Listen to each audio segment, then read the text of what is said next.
Hello all, I am Dr. Archana Daftardar, consultant nephrologist at Renova Hospital, Kompally.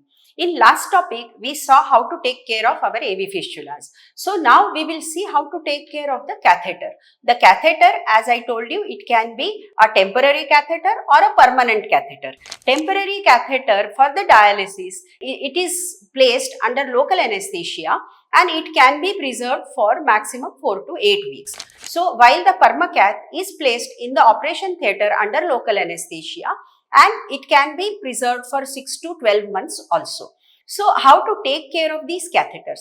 Coming to the temporary catheter care, first and most important is do not allow it to get wet. Once it gets wet or the water pours on that or some liquid pours on that, then it gets infected. The infection enters in the catheter in the body and then the catheter has to be removed if the infection doesn't come under control. So the first and foremost important thing is not to allow it to get wet. There are special techniques which your doctor and your nurse can explain you while taking the bath, how to take bath or use the wipes to clean the area and how to take the bath just below from that catheter. So this is one of the way to take care of the temporary catheter. Second one is not to touch the dressing or not to try to open the dressing at home or by the relatives or at home or by yourself. Do not pull the catheter.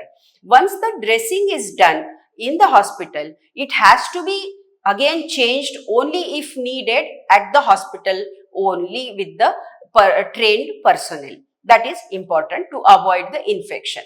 So the access should not be allowed to be touched for blood collection by any other purpose other than dialysis. No other injections or infusions should be given through this catheter unless it has a special port for these or a special port or a provision which is provided in certain catheters.